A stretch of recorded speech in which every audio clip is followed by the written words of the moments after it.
Hello, everybody, and welcome back to Rev Left Radio. On today's episode, I have on Professor Matt Huber to talk about his newest book, Climate Change as Class War. This is a really crucial dive into the Marxist, class-based perspective on the climate crisis and how best to address it. We talk about unions, we talk about NGOs, we talk about certain strata in the working class and what they represent.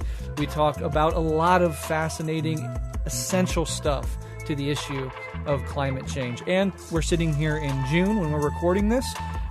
Very quickly, we already are in some places and are going to increasingly be in the drought and wildfire season, which every year rages more and more out of control. I sometimes think that winters in the Northern Hemisphere give people a recess a little bit from having to think about climate change, because sometimes it can be out of the news and people can move on to other topics, as we've seen very quickly. But with the reemergence of summer every year, it's sort of like recess is over. Remember what's happening in the background this whole time? Maybe we should start fucking addressing it. And so, starting off the summer, I wanted to make sure that we covered climate change once again, and we'll continue to do that because obviously it's a huge focus of this show. I also wanted to give a shout out to the friends over at Left Reckoning, another good left-wing podcast who also had Matt Huber on for an interview with him as well. So if you listen to this interview, you enjoy it, there's more interviews out there, including over at Left Reckoning, where you can go hear more. And of course, the book itself is definitely worth buying if you're interested at all in these topics. All right, without further ado, here's my conversation with Matt Huber on his book, Climate Change as Class War.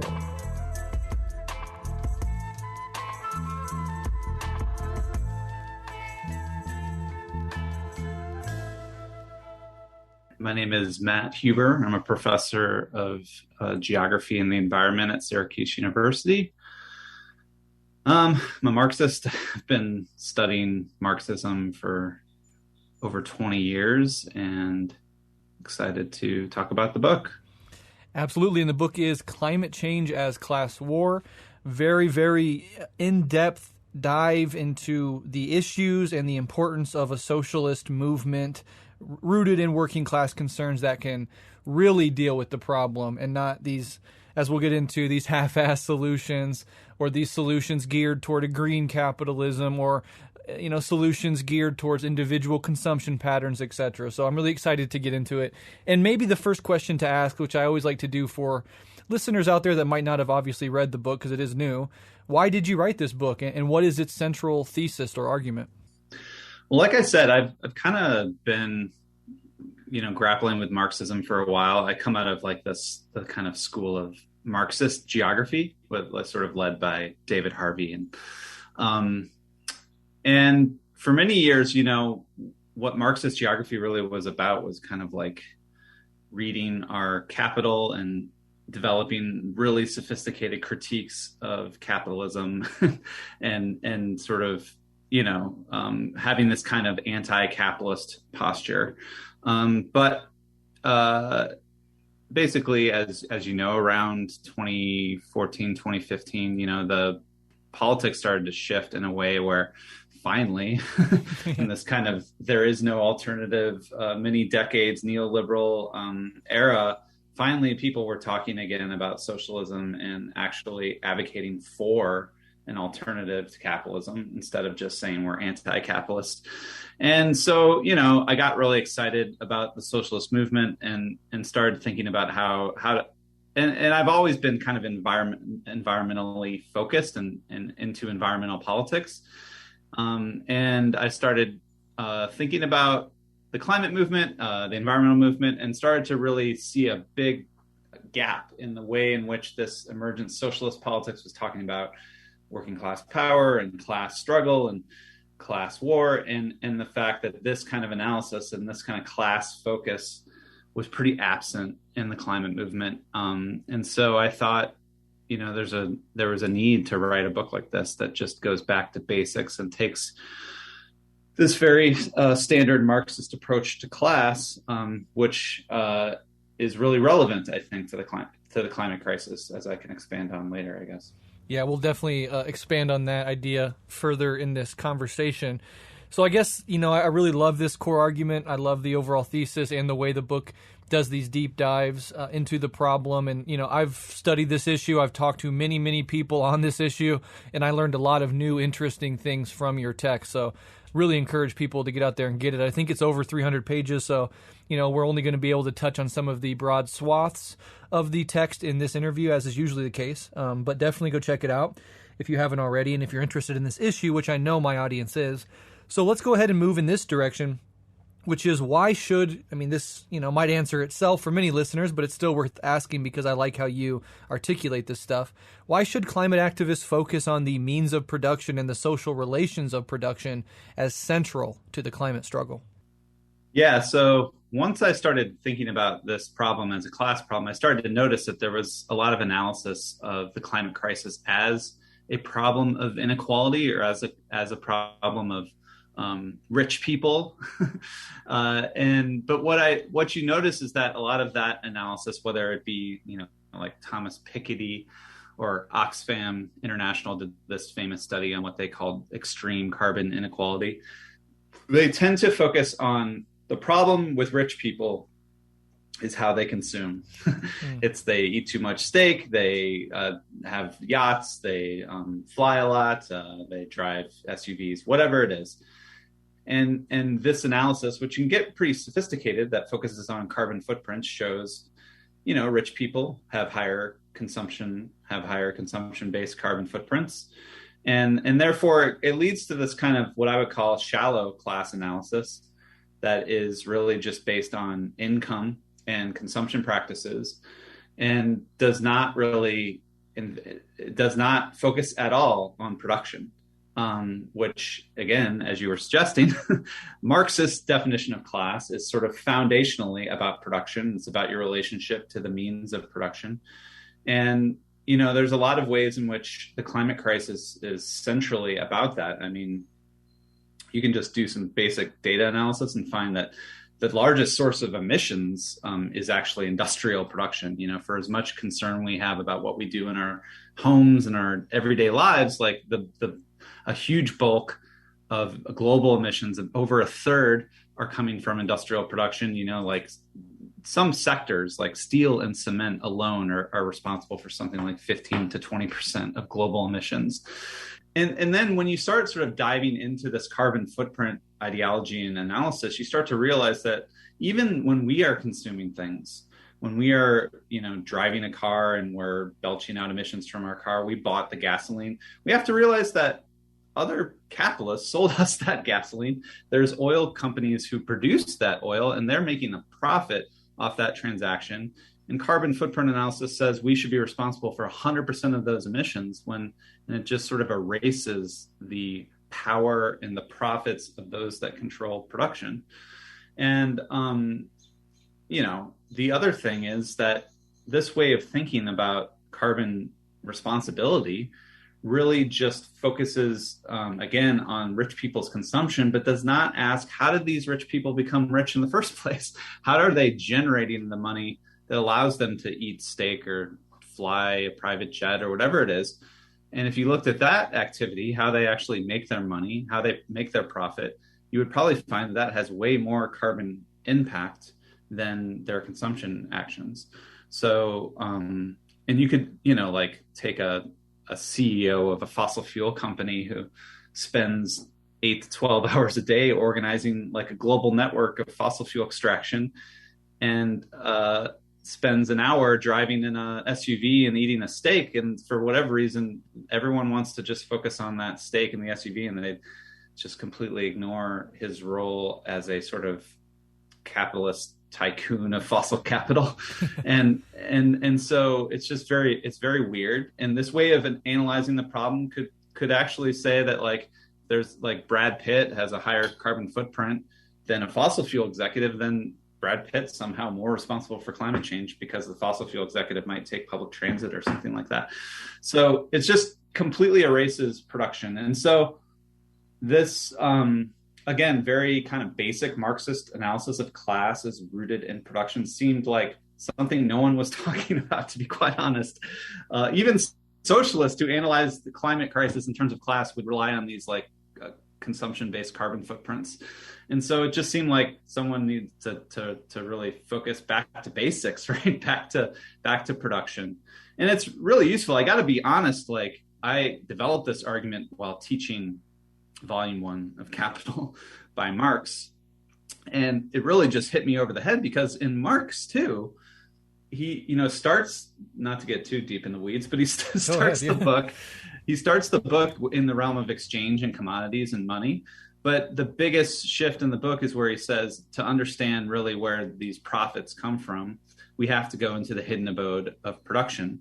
And we have to get away from the surface, what he calls the surface of the economy in exchange and in market prices. And we have to actually go into production to see the source of profits, which is the brutal exploitation of workers in this zone of production. And I think there's a similar problem with climate politics. If people aren't, harping on people's consumption patterns, they're often saying we can solve this somehow in the realm of market exchange, like in prices and carbon taxes. We'll just get the prices right. And when you start to look away from that surface market approach, you see this class power of a small group of people that control global networks of production and who are really hell-bent on maintaining that control, maintaining the profits there on these investments that they're expecting for decades to come. And that's kind of where the source of the climate crisis is, and that's who has the power to prevent us from solving it. Yeah. Absolutely. Very, very well said. I love that reference to Marx's quote about the hidden abode of production and how that's often obscured even on the socialist left, this focus on the, as you said, the income and consumption patterns of the rich as opposed to their domination over the point of production, and that being the real generator of the crisis and of inequality more broadly. Now, you mentioned some of the things that the mainstream climate activism, for want of a better term, focuses on instead of, the capitalist mode of production and the social relations of production. You go into great depth about the carbon footprint and sort of the mythology and the individualism around that and how it obscures the real corporate power. You also touch on a couple other things like consumer sovereignty theory, or I think even in passing you mentioned antinatalism. Mm-hmm. That's something that I hear a lot as well, like even people like liberal progressives, almost now taking a posture of shaming people for literally having children because that is seen as, this undue burden that you're placing on the environment. And it's like a thing, it's almost replicating the idea that we used to hear all the time, like from libertarians and stuff, like if you can't afford to have a kid, don't have a kid. Like it's almost like a repackaging of that argument where it's like, yeah, if you have enough money, if you're rich, you can have this human experience of giving life and raising a child. But if you don't have that, this, the implication being that your character is somehow less than ideal, then you don't deserve to even have a fucking child on this planet. So could you talk about just some of these ideas and sort of how they take the eye off the ball, as it were? Yeah. So, You're reminding me, just this past weekend, the liberal New York Times columnist Ezra Klein had to write an article that basically argues, yes, you can have children. Yeah, I read that. And it's like this is where we're at, where you actually have to argue, like, yes, having actual humans is okay. But it really hit me over the head. In 2018, there was a study that got a huge amount of media attention. And it essentially tried to do it again using this carbon footprint methodology. It tried to do this kind of quantitative analysis of the actions you can take to help with the climate crisis, and tried to rank those options that you have. Drive less, fly less, eat, become a vegetarian, all the different options. And it found that the number one thing you can do to solve the climate crisis is to not have children. and the numbers that they found were just ridiculous. Like, it was number one, and it was at something like you would save like 70 tons of carbon per year. And the next best option is not driving a car, and that's like 2 tons. So it was like 70 to 2. And the reason is because they calculate the emissions that your precious baby is going to emit for their lifetime. And then they also said that the baby will likely have other babies, and so you got to calculate that. It's just an absolute insanity, and this got taken up by very liberal media outlets as kind of like, this is, I remember there was a Guardian article like, if you want to solve the climate crisis, don't have children. So it's very anti-human. It's very it's obviously flirting with this kind of Malthusian discourses, but it's very, coming out of that same framework that I talked about before, which is carbon footprint ideology, I should say. And carbon footprint ideology really fundamentally believes that the climate crisis is a product of diffuse behaviors, millions of different people making decisions about their lives, about what to eat, what to drive, how to heat your home. And this kind of theory of distributed responsibility for the climate crisis really does map perfectly onto neoliberal theory of consumer sovereignty, which is very popular in just mainstream neoclassical economics, that basically argues that, like a capitalist market system is a system that's ultimately driven by the sovereignty of consumers who make the choices. Milton Friedman, the famous neoliberal, wrote a book called Free to Choose. And it's really about this diffuse consumers, decentralized choices of consumers are what drive the market, are what drive demand, and demand is what drives production. And whenever you get into these arguments with people, they'll often say, well, the fossil fuel companies didn't ask these consumers to buy this, that, they're just delivering something that people want. Right? And so this kind of theory of the economy is one that's driven by the diffuse decisions of consumers is sort of a bedrock of neoliberal ideology. So what's really confusing is that when people on the climate left sort of invoke this kind of consumption-based theory of carbon responsibility and not really put the attention on the owners of production, who have, again, if you're a leftist, you should say that these people have way more power over the economy, than just everyday consumers. It's not diffuse consumers that drive the economy. It's the concentrated power of corporations and their ownership and their profits that really are driving things. And that's where we need to put our attention. Yeah. And these individual lifestylist, prescriptions for how to help the crisis obviously obscures the real cause and puts way too much pressure on regular working people just literally trying to survive day to day. And you can kind of see this neoliberal approach and all the wreckage that it causes in like the yellow vest movement, where, for those that don't know, there's basically this attempt to put a tax on gas to, ostensibly help address the climate crisis, but it disproportionately impacts particularly the rural French who depend on, cheap energy to live their lives and get by. And so this neoliberal attempt to solve the problem was so disassociated from everyday struggles of working class people that it immediately gave rise to this immense backlash really across the political spectrum, because it was more class-based than ideological. Yeah. And I think that is a wonderful lesson on what happens when you take this liberal individualist approach to the problem that wrinkles out class. You get a class backlash, and you don't solve the problem, which is class-based. Yeah, one thing I think I say in the book at some point is that everyday consumers aren't like capitalists. Capitalists are different.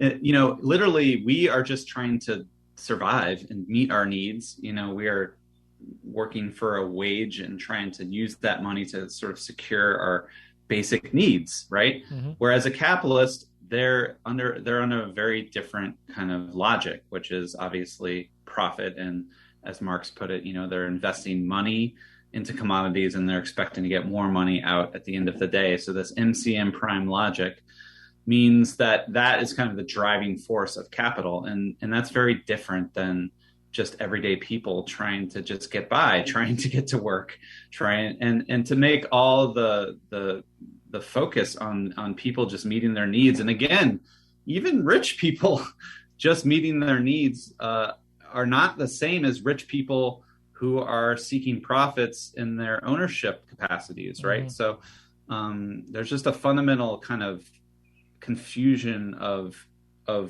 really the different roles that we play in a capitalist economy. Absolutely. Yeah, and just as an aside before we move on really quickly, just worth saying, I had to fill up my tank to come to work today, and the prices are absolutely insane. Here in the Nebraska, it's like at $5. I know in other places it's even worse than that. And all the while, BP, Chevron, Exxon have the first quarterly reports have come out, and they are making huge profits, record profits right now on the backs of everyday working class people just trying to get to and fro. And they chalk it up to inflation or say we're sticking it to Putin, but really they're just stuffing cash into their pockets and loving it. And I forgot to mention this, but literally the idea of a carbon footprint was invented by British Petroleum in 2004 as part of their Beyond Petroleum campaign, which they have not gotten beyond. And that was a campaign they launched before they spilled, however many trillion of barrels into the Gulf of Mexico. Right. So there's been systematic analysis of the oil and gas industry has fundamentally proactively promoted this narrative that the climate crisis is about individual carbon footprints, and you should sort of figure out how you can pitch in. And they tweet this stuff out, and so this is a very conscious strategy on the part of these capitalists to kind of focus all the attention on us and consumers and not on them. Absolutely. Yeah. And the fact that it's a conscious strategy really needs to be emphasized. It's not just contingent or accidental. It's very much thought out. The capitalist class, plots according to their class interests much more systematically than I think the American working class has, at least for the last several decades. Yeah. But in your book, you make this interesting assertion. You assert that the professional class, in particular, has disproportionately led and shaped the mainstream climate movement and its activism. So can you talk about this professional class, who makes it up, kind of the three archetypes you use to describe them, because I think that's interesting, and just in general, how their overrepresentation in the movement shapes the overall approach to the issue?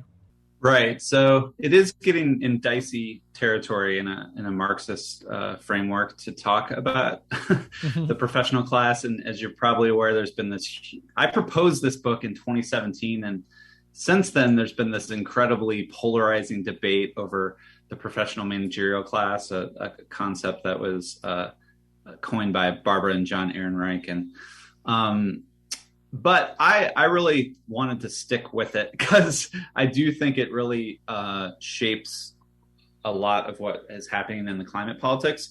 And even if you want to take a sort of more broad and all-encompassing definition of the working class, it's just everyone who has to work for a wage or an income or a salary is working class, and that does include the people I'm calling the professional class. Mm-hmm. And it might be more accurate to actually talk about the professional class as a stratum within the working class or whatever. But in any case, with that prelude, what I argue is that the professional class it has a material existence that we need to, if we're materialist, if we're Marxist, we need to kind of think about this in materialist terms. And I argue that they basically use credentials, whether that be degrees or licenses or whatever, to carve out advantages in the labor market, and also in a labor market that's becoming increasingly barbaric and unequal, and the sort of Gilded Age level of inequality. And so it does create this kind of these sort of, I should add, like shrinking little zones of privilege among these credentialed classes who are able to work in kind of knowledge economy professions and what Marxists would often used to call sort of this difference between mental labor and manual labor, and this kind of distinction that really puts a wedge between different types of workers in a capitalist system. So, and the other thing worth pointing out is that because these people are concentrated in the so-called knowledge economy, they are materially separated from production in ways that are important, right? So there's a way in which the deindustrialization of the United States has come part and parcel with the expansion of the kind of so-called post-industrial knowledge economy. And so, like in the old days, Marxist socialist movements were very much of this kind of industrial working class that was, in the system of production, organizing to take control or to seize the means of production. But for the professional class, there's this kind of distance from industrial production where, in many times, this professional class politics really kind of treats industrial production as just something that's out there and doing bad things to the environment that we need to kind of study and analyze, but they're not in it. They're separated from it in this kind of material way. So again, a long intro, but the main thing I want to say is that when you look around the people who are really driving climate policy advocacy and really just the climate movement more at large, you're basically going to see people from this class or stratum or whatever you want to call them. So journalists, scientists, academics like myself, I've become more convinced that the role of NGOs and NGO staffers and heavily professionalized NGOs are really driving this discussion. And so in the book, I try to, in a very kind of schematic way, try to kind of break up the professional class into three different types. And one thing I want to make clear is that there's really nothing wrong with professional class people doing politics or doing environmental politics or doing working class or socialist politics. The problem is if they express a politics that is hostile to the masses of working people. That's the problem I want to identify. And that's what I suggest is the case with all of these different forms of professional class climate politics. So the first one I call the science communicators. And these are more the natural climate scientists. And also there's a lot of journalists who's kind of science journalists who become extremely invested in the problem of climate change as one of belief or denial of the science. And this kind of politics of truth, of science, there was during the Trump years, all this outrage over the war on facts. And we had a March for Science, which if you kind of look back at who was involved in the March for Science, it could be seen as like a mass action of the professional class. and so this obviously, I want to acknowledge like climate change is in fact, something that we have discovered through science, and the scientific consensus on it is super important. But obviously, like making the politics all about belief and denial and science is not exactly speaking to the direct material needs of the masses of people. Right. Like when you name your movement 350, not to name names, but Bill McKibben's climate justice organization was called 350.org, and it made like this number that James Hansen came up with, 350, as the sort of crucial thing we're organizing around, which is the parts per million of carbon in the atmosphere that we need to really reach. It's a very wonky and scientific way of expressing the struggle that is not really going to speak to lots of people who have much more immediate and dire life concerns on their plate. And so I'm sure a lot of working class people do understand the climate science and understand things like the greenhouse effect, but it's not exactly a way to reach the masses of people. The second type I identify as what I call the policy technocrat. And these are more people in like legal professions or academic policy analysis professions or think tanks or NGOs who are trying to design basically elegant policy fixes to the climate crisis. And these people really exploded during the kind of neoliberal era, where it was just sort of conceded that we live in this kind of world in which free market ideas and the right have taken over. So let's try to come up with really smart solutions that just cede all that terrain, that says like, we're not going to solve this with government. We're not going to solve it with any kind of conscious public intervention. We're just going to try to create a policy that would allow the market to solve it by itself. And so you get all these developments of carbon tax policies and cap and trade, these really complicated technocratic policies that try to kind of basically internalize, is how the economists talk about it, internalizing the cost of emissions into the prices of commodities so that entrepreneurs and consumers can kind of see those prices go up and make their decisions accordingly and change their ways. And then the market will seamlessly transition into clean energy and climate change will be solved. And so one of the organizations I profile in the book is one called the Citizens Climate Lobby, and they really promote something called a carbon fee and dividend policy, which tries to do this. And again, they think that they're going to somehow win over the right and win over Republicans to their policy. So they make the policy what they call revenue neutral, so that it won't, quote, grow government. So they make sure the fee is not going to like go into government programs. It will just be distributed to households through this dividend program.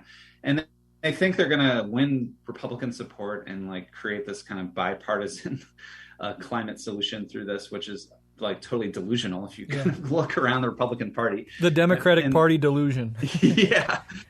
And so, this just sort of moral fixation on bipartisanship is just insane. Truly. But the key thing is with these policy technocrats, I mean, almost all of them are trying to enact these policies that are in some way or another sort of aiming to raise the price of energy, and again, internalize the emissions cost into the prices. And as you mentioned before, like you see what happens when these policies are tried to be enacted, like in France, the Yellow Vest movement had this slogan, like, politicians care about the end of the world and we just care about the end of the month. Like, this is this idea that we're going to solve climate change by raising the price of something that people rely on every day in their lives is insane. And it also plays into the right-wing resistance to climate action, because it's people I cite in the book, like the Koch brothers are the people who are saying that climate action is going to make the working class life worse. It's going to make poor people worse off. And when we advocate these policies that actually do advocate raising the price of energy through these kind of complicated policy fixes, that's what is, we basically say, you're right to the right-wing resistance. And again, the people advocating this are typically professional class people who have carved out some degree of material security for themselves and sort of like the idea of paying more for energy and consuming less energy because they are already themselves have a relative degree of material comfort. And so finally, the third group I focus on is what I call the AntiSystem Radicals. And these are the group that I'm most familiar with and surrounded by in academia and, activist networks, not just in NGOs, but also sort of just in, let's be honest, like a lot of left socialist movements. And these people, I think, sort of have become radicalized, rightly, by the horrific ecological and climate crisis we're facing, but kind of because of their professional class location, tend to kind of focus on the system as a whole as a problem and something that we need to sort of reduce and degrow or decrease as a whole at the aggregate level. And there's this kind of focus on, again, because of the professional class location, there's this really fixation not on production but on consumption, and it's really the overconsumption of the rich that's causing the problem. We need to consume less, and again, this sort of somewhat moralistic focus on consumption and really not much focus at all at production. And there's a real lack in these networks of class analysis. Again, it's not that we need to reduce the aggregate system, it's that we need to reduce the power of the capitalist class so we can increase the power of the working class. And so this kind of conflictual class struggle approach is not emphasized. It's kind of the system change or not climate change approach that doesn't really make clear that it's actually a class of people whose power we need to overcome. And the other thing with these anti-system radicals is they often advocate kind of niche, small scale types of solutions like whatever, like communal kitchens, urban gardens, and bike sharing, these kind of things that, might be more popular amongst sort of anarchist currents. But again, these types of small scale solutions don't really have an answer for how we're going to take on the power of the capitalist class and actually build a global decarbonization movement that can solve this crisis in the few decades we have left to really solve it. So all in all, this kind of anti-system radicalism really is also not really invoking a politics that really can appeal to the masses of regular working people, of working class people in not only countries like the United States, but everywhere around the world, who are really struggling to get by and need a kind of vision of improvement, right? A vision of we're going to advocate a politics that's all about making your life better and not about sort of, again, reductions and degrowth and less and politics of less and all that stuff. Right. And that's a huge argument overall, is like, in order to activate the working class, you need to frame and understand and communicate the problem in such a way that it relates to the actual needs of everyday working class people. And whether it's the science commentator, the policy technocrat, or the anti-system radical, they all fail to do that in their own way, in part because they have these certain, often unexamined premises and assumptions that come from their relatively privileged layer of the class hierarchy, that dictates certain, just blind spots and inability to actually experience the day-to-day depravities of working class people in this country. And when you do that, you do lots of things, including, I think, and we saw this with the Yellow Vest movement to some extent, we see this broadly with the Democratic Party and the Republican Party in the United States, is that when you fuck over working class people or don't really think about their perspective in these articulations of the problems and their solutions, you end up betraying them and thus ceding ground, at least rhetorically, for the right wing to claim to be the true representatives. And we see that with the Republicans today because the Democrats have completely abandoned the working class. The right uses cultural grievances not to meet their material needs, but to then say, in rhetoric at least, that we are actually the party of the working class people. So this has downstream effects that are incredibly negative in a bunch of different ways. And so, would you basically agree with that summary? Yeah, I just thank you for saying that really clearly. That was great. The other thing I'd mention is there is actually something going on that a lot of, more wonky political science commentators have identified. And essentially it's this process that people have labeled educational polarization. And essentially those, a rough way of thinking about the professional class is just people with a college degree, right? And you might, a lot of people I think are surprised to learn that in the United States, about 2/3 of adults don't have a college degree. So if you want to talk about how to reach the working class masses, you might start, of course, we're Marxists. We're not going to equate education with class, but it's pretty clear that 2/3 of society that doesn't have a college degree is disproportionately going to be in a very Marxist definition of the working class. And so what we've seen in the United States, but also in Europe, is the educated classes are sort of fleeing to these left or center left parties, and a lot of non-college educated and working class voters are going to the right. And so you have this process where the working class, if you want to include these sort of more educated parts of the working class in classic fashion is being divided amongst the educated and non-educated, where increasingly the educated strata are voting for let's say in the United States, the Democrats, and more working class. And I should mention, if we look at the results in 2020, more and more black and brown working class people are voting for the right. And so that's one reason I think we do need to take this kind of, sometimes it is somewhat cultural differences between educated and non-college educated folks in the working class. We need to take this seriously because this is actually having a material effect on political shifts and power and political movements. And if we look around a lot of the left movements that we're a part of, we see that it is also just sort of disproportionately made up of educated folks, right? And a lot of them are of course, like being rapidly proletarianized and totally struggling as well. But there's this real problem where we're not really finding a way to reach the broader masses of the working class because of these kind of cultural sorting mechanisms that sort our movements and our organizing spaces. Yeah, it's a big problem, and we need to.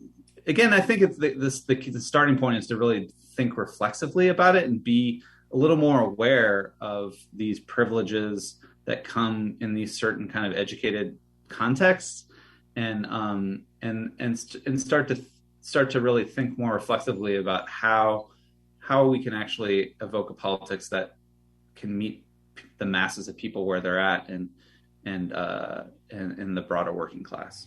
Yeah, I think that's really important, and that phenomena of the downward pressure on people with college degrees is it has many manifestations. One of them is like for me, for example, I was the first in my family to go to college. I decided, sort of as a relatively naive 19-something that I was going to actually just pursue what I really loved. And I wasn't going to do anything for a job. I was going to pursue what I cared about. And that ended up being philosophy. And I came from a low working class background, worked shitty jobs since I was 15, got this degree. And I still didn't. I came out and I had this fantasy that I was going to be a philosophy professor at some point in the future. But when I had multiple children by the time I got out with my bachelor's degree, and I was like, this is just not feasible for me to go to grad school. And so I dropped out. But philosophy equipped me with certain abilities to think and articulate and argue in ways that are appealing to people. And I also am married to the fact that I am just working class and was kicked right back into the working class and became, as many people are, as you see with the Starbucks unions, for example, sort of rabble rousers. And so while there's some of these premises that are carried over that are negative or isolate and alienate the working class, there is also this broad movement of pushing people that have some education and maybe some understanding of the world around them put back into low-wage jobs to mingle with people who now share a material sort of goal of uplifting themselves and their families. So this is like a complicated thing with good, bad, ugly, and neutral manifestations. Yeah, and one thing I wanted to mention before is that, when the working class and socialist movements were at their strongest, they always had these layers of professional, educated, intellectual people. I mean, Marx himself, Lenin, Castro, Che. People, yeah, all of them, like you're always going to have these layers in a broad working class movement, but the key is to make sure that those layers are sort of orienting towards that broader working class politics, and not what I think is going on with the climate politics is just very insular. It's very inward looking, and it very much appeals to the people in it, but it's not looking outward. It's not looking to actually organize masses of people who don't think about the world in the way that these professional class people do. Exactly. Yeah, exactly. And working class people really don't like being talked down to. So if you're a 35-year-old electrician or something and you have a 20-year-old bright-eyed bushy-tailed just out of college telling you that you and your values and your way of life are, somehow worse or shitty or contributing to all these things, like that also puts a lot of rightward pressure on elements of the working class. Is like, I'm being talked down to by these assholes who don't have any of the lived experience of actually working and having to pay bills and raising a family, and they're telling me that my entire way of viewing the world is reactionary or backward. That's not a good way to build bridges. That's a way to burn them. Yeah, I think the foundation of organizing is listening. So if you're going to talk to working class people, you should not tell them that they're bad and they need to change. You should ask them, what are your concerns? What are your problems? And that should be the starting point. Yeah, absolutely. So that you argue that instead of this, NGO professional managerial approach to the climate struggle, a mass popular movement centered on the working class needs to be cultivated instead. And we've obviously been getting at that in so many different ways and directions, but can you talk about why the working class is central to the climate fight and what its relationship is to the, as you call them, ecological means of life, which I really enjoyed? Yeah, so in a more basic sense, like I'm really just trying to make a sort of maybe sometimes naive, like democratic argument that if we really want to build a mass movement and build the kind of power, and we actually need a politics that is popular with the majority of people. And so I think that it's sort of, Marxists have always said one of the things that capitalism does is it sort of it proletarianizes much of the population so that the working class becomes the majority of society. And that can be a political benefit to the movement, that you have the masses, you have the majority on your side. So, but what's really striking when you look at climate politics is how little, especially the climate technocrats, like how little they seem to be concerned about developing popular policy proposals. So again, even if we're going to somehow, I think we're going to need a lot of the professional class on the side of climate politics, but even if you take them out, like I rely on Kim Moody does these sort of kind of, and also Michael Zweig has this great book called The Working Class Majority, where he, if you take out a lot of the professional occupations, you're still looking at like 63% of the workforce is, working class. And so that's the masses, that's the majority, and that's where you can build the power in the masses. So I want to try to develop this kind of majoritarian approach to climate politics that can reach those masses. But I also wanted to kind of go back to basics in terms of thinking about, does the working class have an interest in climate action? Because we're often told that, that there's this sort of tension between working class people and climate action, because, some unions have come up against or have been supportive of like the Keystone XL pipeline. And you do see this kind of working class resistance in places like France and other places. So what I try to do is go back to basics, go back to Marx's definition of the working class as fundamentally a class of people that are torn from the means of life, and particularly the land. And Marx makes very clear, and I really think he has an ecological definition of class as proletarianization is really about tearing the mass of the population from any secure means of making a living, so that you're torn from the means of subsistence. You can't access the land that humans for millennia have relied on to meet their needs. And so all you can do is sell your labor power on a market for a wage. And that's what really creates the capitalist system's working class, this pool of wage workers who have nothing to sell, who are separated from the means of production. And I think we really need to reflect on how weird that is, and historically, and how new that is in human history. Humans have always made a living directly through nature, through the land, and through direct relationship with the land. And what capitalism has done is torn the mass of people from the land and forced them to rely on this weird fictional stuff called money to survive, and in commodities. And so this kind of proletarianization creates what I argue is like an actually proletarian ecology, where for people's lives, for their ecological existence, they have a really insecure access to the means of life, where they have to access this stuff through the market. And as you were hinting at earlier, like we're just seeing like how stressful it is right now to try to access our means of life through the market when you get rapid inflation, where you get gas prices at $5 a gallon, where you get rents skyrocketing. In many ways, working class people's like our basic needs are subject to the volatility of these markets and these commodity prices, and it's very stressful. Baby formula. Oh my God, Jesus! And I have a 6-month-old, so it's brutal. Oh, I'm so sorry. Yeah. That sounds so terrifying. Yeah, I thought there were only shortages in communist countries. I've heard that somewhere. Right. So it's just so basically, though, you can look that at a very basic level under capitalism, working class people have this sort of fundamental proletarian insecurity in meeting their basic needs. And even in the richest country on earth, that is true in this country. Some stats say that 64% of Americans live paycheck to paycheck. About 2/3 struggle to access healthcare. I've looked at some stats that that are out of date and probably much worse now, that showed a third of Americans struggle to pay their energy bills or utility bills. And so there's just masses of people who are really making, heartbreaking decisions about putting food on the table, paying your heating bill, paying your rent.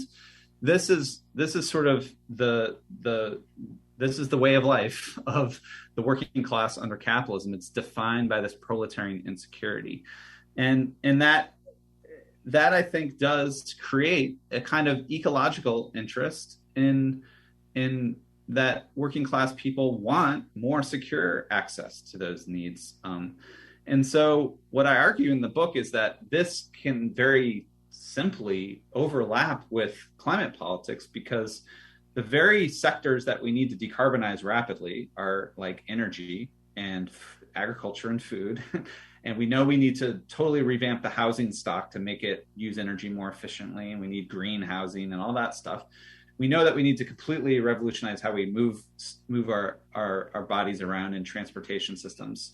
So it's very simple to think about. There could be a working class climate program that offers more secure access to food, energy, and obviously socialists would dream about decommodified access to, things like electricity as a human right, or there's actual movements right now that are calling for housing as a human right. Obviously, we've heard about healthcare as a human right, Medicare for all. So these kind of movements to decommodify our basic needs can very easily be linked to a climate politics if the strategy is to offer mass improvement in access to these basic needs to the working class alongside complete restructuring of these sectors toward decarbonization that needs to happen.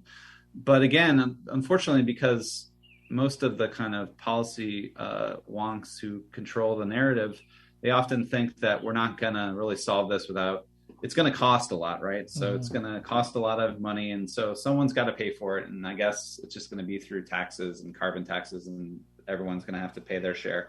But, we have examples in history of just massive rollouts of public goods and decommodifying sectors that offer masses of people better access to this stuff. And so that to me is like the way to kind of reach the working class masses through climate politics, is through this kind of meeting their basic material needs. Yeah. Like an entire political project centered at tackling the crisis that weaves in a bunch of other policies addressing every level of life that is in the material interests of, as you say, the vast majority of people in the country and in the planet, the working class. And so instead of making the transition to more renewables and a more sustainable way of life synonymous with, depriving working people of what little they have and try to hold on to, you should flip that and say anything that is going to be meaningful and going to rally the necessary amount of people to our cause to fix the climate crisis will have to be married to a robust set of policies that actually improve their material existence, so that they have a material stake, not an abstract intellectual or moral stake, but a material stake in solving the climate crisis. And I think that's essential. Absolutely. Well said again. Yeah. I was just thinking, and this is probably true for all working people and even, people up in the professional managerial class, anybody that doesn't have their complete material lives taken care of, right? Like only the really rich have, is how much of our mental life is centered on our financial anxieties. Like when I think about how much bandwidth I dedicate every day to just this background noise of concern over how am I going to make, rent next month? What if I lose my job? What if people stop supporting the show? What am I going to do for a second job? These concerns, that they're so sort of innocuous, they're so ubiquitous that people don't really examine them for what they are, which is kind of like a sort of mental assault that capitalism, performs on the psychology of working people, this constant state of precarity, this notion that there's no real safety net and the rug can be pulled out from underneath you at any moment, as we've learned through the pandemic and a million other cases of this. So, yeah, it's just absolutely brutal. For decades, no one would say that those anxieties and that mental assault is ecological, right? They would just say that it's, economic, right? It's an economic concern.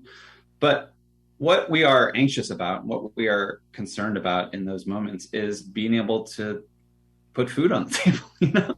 It's being able to actually feed living ecological beings, which what is what we are as humans, right? Right. And so we've definitely, like you said, we've kind of abstracted environment as this kind of abstract problem that's out there, that we need to save it somehow, or we need to do things out there to protect it, or create a wilderness zone.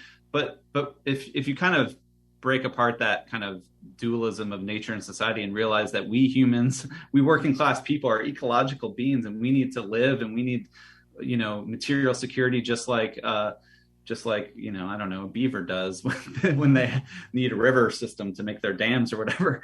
Like then you can start to see that this anxiety that we feel is part of an ecological anxiety, and that we can build an ecological politics that's about making life secure for the masses of people.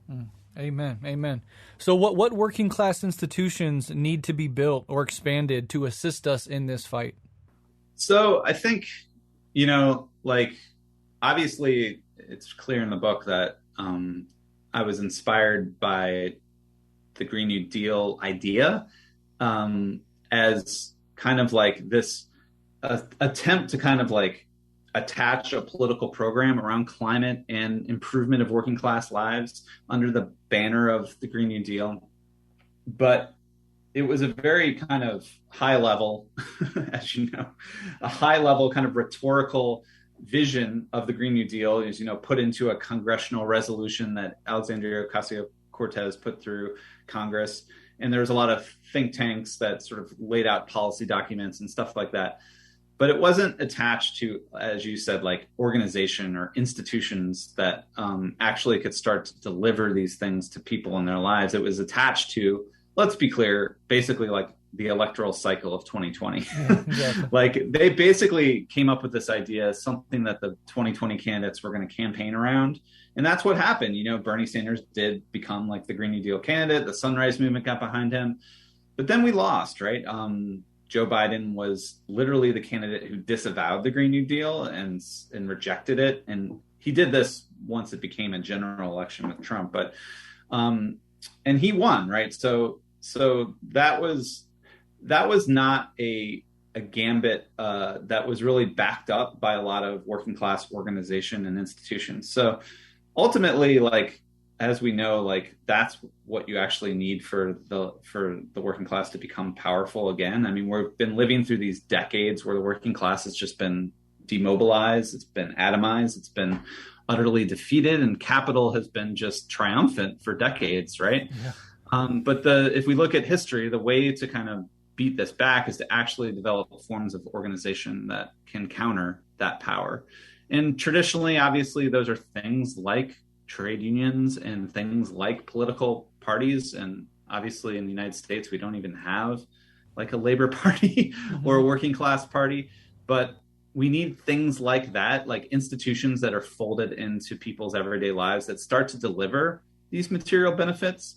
Because you can say till the cows come home that like, hey, Green New Deal is going to give you cheaper electricity, or it's going to decommodify healthcare. But if you don't actually deliver these material gains, working class people are rightly going to be completely cynical about these politics and cynical about the capacity of your movement to actually deliver on these promises. And that's pretty much, I think, what happened in that 2020 cycle. Is a lot of people might have said like, yeah, Bernie, I love your Medicare for all idea. I love this idea of taking on the billionaires, but you can't really do it because they control everything. There's this kind of cynicism, right, built into a lot of people where they feel like the system's rigged and there's really not much we can do to change it. And you can promise all you want, but it's you really got to start delivering. Yeah. And so it's typically this, you build up the working class organization in these kind of institutions like unions and parties, and then you might see electoral manifestations of that down the line. But it's not typical in history that you're going to have an electoral victory first and then build the institutions, right? Exactly. So after that really high level gambit at state power lost, I think there's really no shortcuts, as Jane McAlevey would put it. there's no really other alternative. We have to start building organization, parties, and union power, and building that working class power in places. We're starting to see the pretty exciting movements of unionization in Starbucks and Amazon and other places. So that's kind of where we have to put our energy now. And I think once you start to build the organization and start delivering material gains, you might build more confidence among the working class that they might want to join a movement that they could see results from. But unless you deliver, you're just going to get, if you don't deliver, I should say, you're just going to get more cynicism and more sort of resignation, that there's really nothing that can be done to take on the billionaire class, to take on the capitalists. Yeah, exactly. And I would really love to see as you say, it's going to have to be tied to like unions and other formations, but the rise of even just an electoral working class party that challenges both of the two major political parties, that centers and really puts forward the economic agenda over culture war ephemera, while not throwing oppressed people under the bus, because that's one of the errors that you can sometimes see on the right side of left-wing movements, which is, hey, we're not appealing to working class people, so we actually have to tail the chauvinism and the racism and the misogyny of the most reactionary members of the working class, or we're never going to win them over to our side. And you don't want to fall prey to that right-wing error either. Right. So that's certainly something to keep in mind. But I just wanted to say, like, even if Bernie would have won, and, perhaps in a fair system where Obama and the centrists didn't do everything they fucking can behind the scenes to make sure that he lost, could have probably won. I think we would have been shown not the successes of what an individual in the executive branch can do, although he could have used the bully pulpit quite forcefully, but he actually would have been attacked by his own party, the opposing party, and capital in general, and actually would have been kneecapped such that he really couldn't have done anything except executive orders and rhetoric from the bully pulpit. And so we would have found ourselves, I think, back in this place, even if he had won, which is exactly what you're saying. It needs to come from the bottom up. There's not just elect one politician and then they bestow on us working class movements. It works the exact opposite way. And in some ways, I think it might have been better that he ultimately lost, so we didn't have to go through 4 years of having people's hopes up, watching him be dismantled, and then leaving people even more disoriented and pessimistic, Yeah.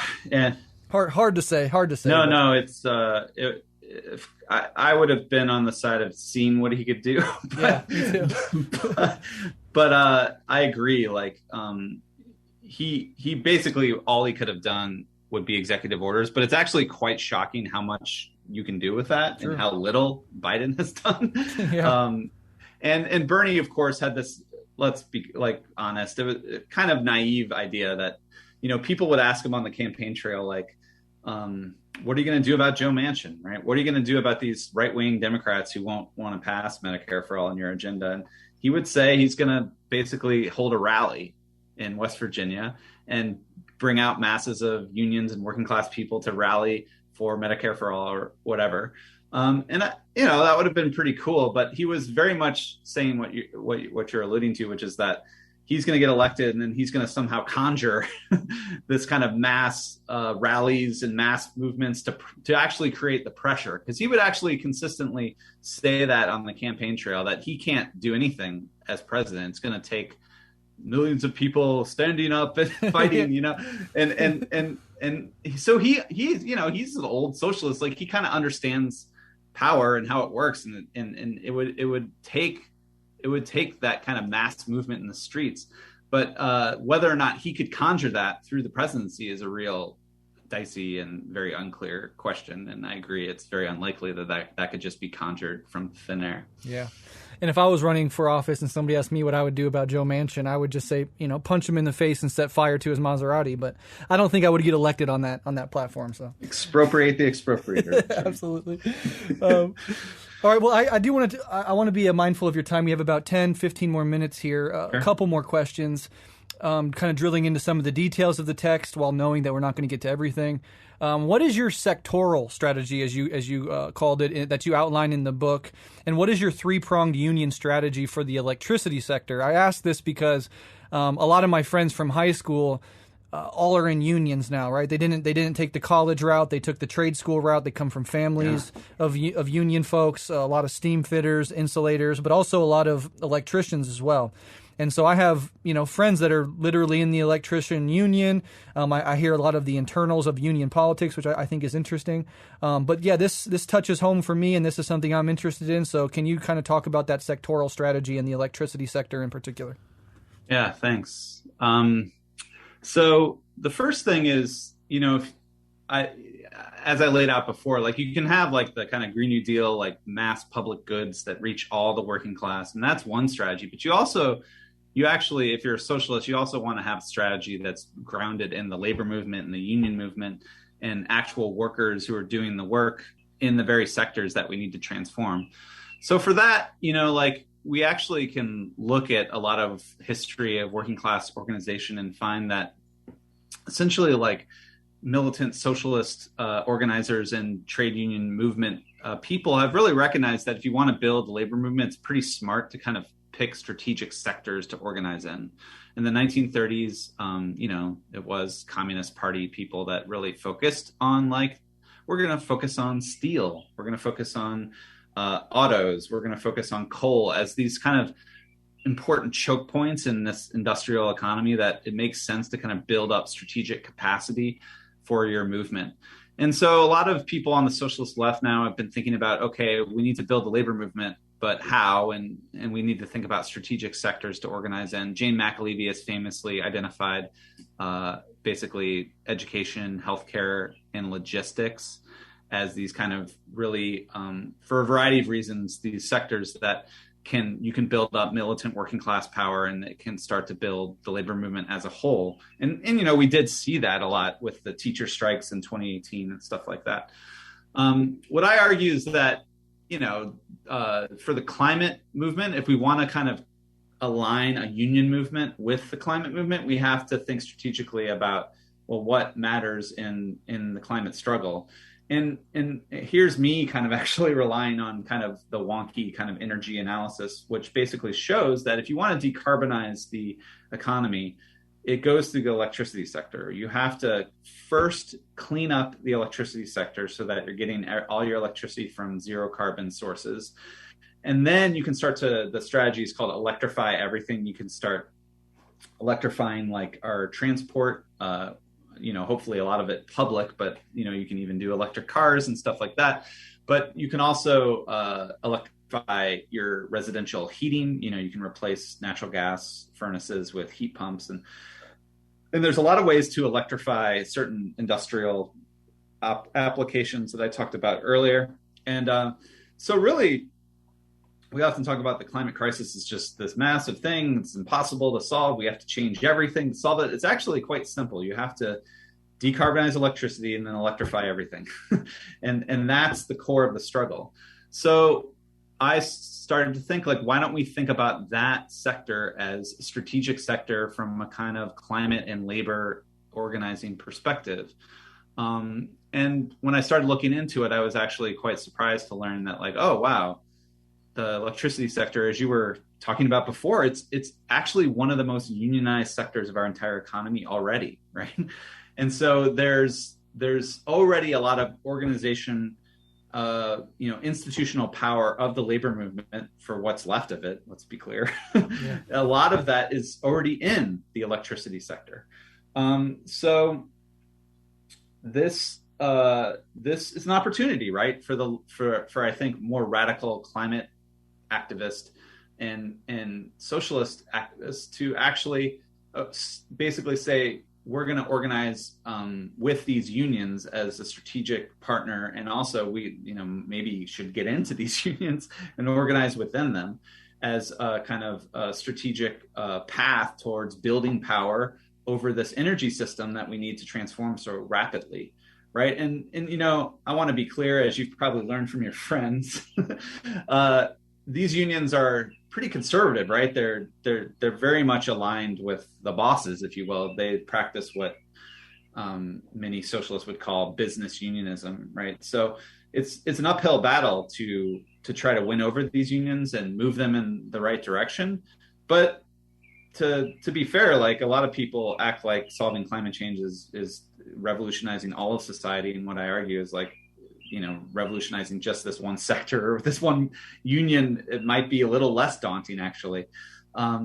So I have this three-pronged strategy. The first, you may have been familiar with this sort of rank and file strategy that I think is a pamphlet that Ken Moody wrote. And he was one of the kind of original international socialists that advocated socialists should actually get union jobs in strategic sectors and try to organize. Now, they tried to do this at the nadir of the working class movement in the 1970s. And so it didn't go great. It was bad timing. Yeah. Reagan came in and just crushed all unions and all power in these sectors. But and a lot of socialists now are thinking about how can we actually have socialists get jobs in these unions. And so, DSA has promoted this strategy, and they have this pamphlet, like DSA, like why you should become a teacher, right? You should get a union job. You should become a teacher. And to be honest, like I went to the DSA convention in 2019. I found it quite stunning actually to see all these kids who are like 18, 19 years old who are saying, like, what I want to do with my life is become a militant trade unionist. Hell yeah. which is like, when I was in college, no one thought about that. Like no one, it was all like, what are you going to do for your life or career? It was not like, how are you going to like channel your work life into kind of militant social change?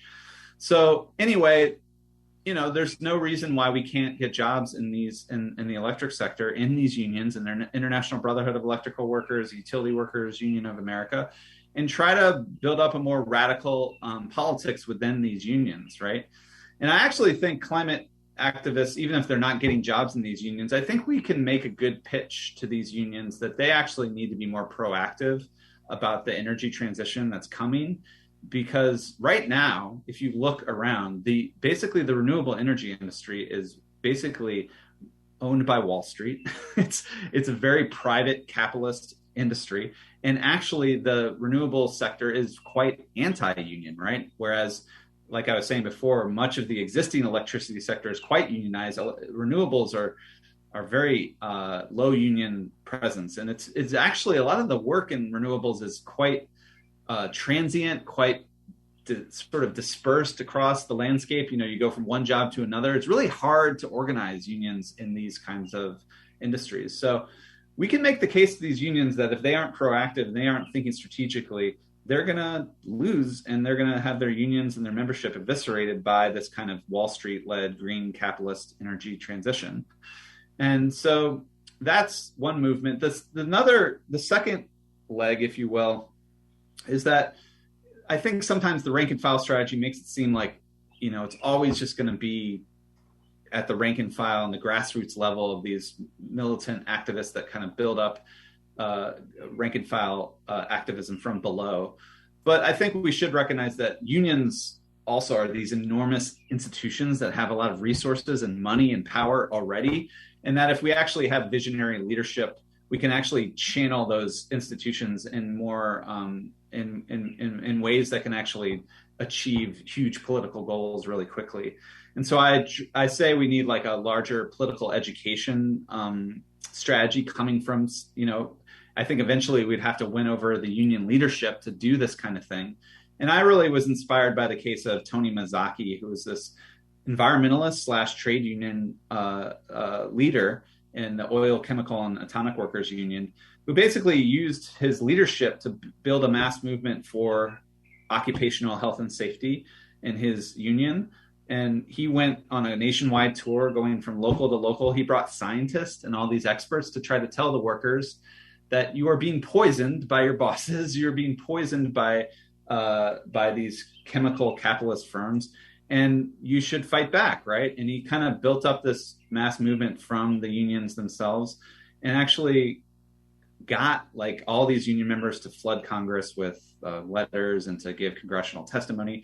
And then this movement helped pass what we now know as the Occupational Health and Safety Administration, OSHA, right? And so this kind of union leadership political education strategy, again, if we can win over the leadership, should be explored because it can really pay dividends if you kind of enact this large-scale movement. And then the final leg is, obviously, we know as socialists that like workers, their ultimate power is their power over the point of production and their power over withdrawing their labor. And when they withdraw their labor, it can immediately create, by going on strike, it can immediately create a crisis that forces elites to respond to a set of demands much faster than any of these kind of electoral routes we were discussing earlier. Like, it's quite amazing when you look at the West Virginia teachers. They went on strike, they shut down the entire state school system, and they won their demands within a couple weeks. Yeah. And think about how long it would have taken them to do that through traditional like lobbying and electoral, getting the right people elected. And so we should also explore that the fact that the electricity workers and the unions, they actually have power they have literal power where they can shut down electricity networks, and they can go on strike, and they can force a set of radical solutions to the climate crisis. Now, I think there's some dicey things that you need to consider when you talk about shutting down electricity systems, because you don't want to shut off power to hospitals right. and to like life-sustaining services. But I think there's a number, and I don't want to go into all the details, but there's a number of ways in which electricity workers could use their power at the workplace to kind of force bosses and also political leaders to listen to a set of demands. And I actually started looking around because there's a lot of strikes in electricity in the United States. A lot of times it's not really going to shut down the entire system because our deregulated electricity system can always find power from other producers. But there's been a lot of strikes. And so there are ways in which these unions have used the strike weapon to try to build power and do this stuff. But I actually had to look internationally to find like some pretty amazing examples, like French utility workers shut off electricity to Amazon warehouses nice. during the height of the holiday shopping season. And they didn't do this just because they hated Amazon, which they do. They did it because Macron was trying to push through this pension reform at the time that was going to eviscerate the very good pension systems that these workers benefit from. And not just these workers, but the whole working class of France really relies on these pensions. And so they strategically use their electricity power to shut off power to Amazon. And so like there are cases where you can use that power strategically, and we should explore that. So that's the third leg. And so, but more than anything else, I just think I've actually been dealing with this recently. There's been a lot of public power activism in New York State that I've been organizing on and involved with. But one frustration I've come across is that this public power campaigns are, and even if they're run by DSA chapters, and they've basically aligned themselves completely with the environmental NGOs, and they've basically have very little union engagement or union support from the very electricity sector that we're trying to completely transform, right? And so there's just like this disconnect where we're socialists, but we're not really working with the actual workers in the sector who not only like have knowledge of how these electrical systems work far better than any of us that don't. I mean, electricity is really dangerous and really complex, but a lot of these workers, as I'm sure you know, like they take a lot of pride in delivering this vital life service, electricity, to the masses of people and doing a good job. Like when the power goes out, they'll be there to get it back on as quick as possible. So there's a lot of knowledge, there's a lot of experience that these workers have in this very sector that we need to transform. So I think we really need to, again, orient our politics outward, away from the professional NGOs and toward the workers who actually do the work in this sector, and try to build solidarity with them and try to build a movement that puts them in the driver's seat, puts them at the core of our demands and our policy proposals and all that kind of stuff. Yeah, I love that argument. I think it's absolutely crucial. I think it's spot on. It aligns with everything I know about unions and, friends and family. My stepdad actually spearheaded a successful unionization effort at his dairy plant here locally. And he actually would ask me on some rhetorical strategies to help him with his pitch to fellow workers and stuff. So it was nice to be on the ground floor and see that effort become successful, even with all of the messiness of those efforts and how hard it is to build and maintain a union. But I will say this generally, and this is echoing something that you said. I myself have flirted deeply with trying to join the IBEW and get into the trades. I have applications I've filled out. It's just a matter of trying to find the time, and then how do I balance what I do now and all this other stuff. But I do say to young people, and I know there's young people that listen to this show, if you're at that crossroads coming out of high school or trying to find something to do with your life, even well past high school, you look at college debt, you do not want to get 50, 60, 70K in debt for a degree that might not pay off anyway, a wonderful thing you can do is enter the trades, join a union, become part of the IBEW, or if you're mentoring younger kids, you maybe have a niece or nephew that's 17, 18, and you know that they probably won't do great in college and won't benefit from it. Here's another route you can push them towards, just as a life choice in general, but specifically for those young people who are interested in left-wing politics, are interested in changing the world. Entering into one of these unions and having one more person with more revolutionary-minded worldview in politics is helpful, and eventually, quantity builds up and turns into a qualitative shift. So these are things that people should definitely think very hard about, instead of just sort of blindly going along the path of going to college because that's what you've been told. We now know enough about college and tuition prices and how it actually cashes out in the economy to kind of dampen some of those more optimistic 90s ideas of like, as long as you go to college, you'll be fine. We know that's not the case. But if you're in a union, your chances of being fine are much, much higher than the average person's, for sure. Yeah. So just food for thought. No, I love that. And I actually put a line in the book that I often have young people, mostly college students, right, because that's who I teach, who ask me like, oh, I'm so concerned about the climate crisis. What do I do? What can I do to help? And, oftentimes they think like, should I consume in a different way or whatever? But I say that we should start telling these kids, join a union, right? Yeah. Because we need to build the power of the working class, because that's, if we're going to take on the capitalist class, we don't have much evidence that there's any force in society that has power like the working class. Exactly. So we have to rebuild that movement and build organization. And even if you don't join a union, if you can organize in your everyday life, that's going to be way better than worrying about the carbon footprint of this or that choice you make at the supermarket, right? Exactly right. Absolutely. All right. Well, you've been very generous with your time, Matt. Thank you again. The book is Climate Change as Class War. Can you just, before I let you go, please let listeners know where they can find you and your book online?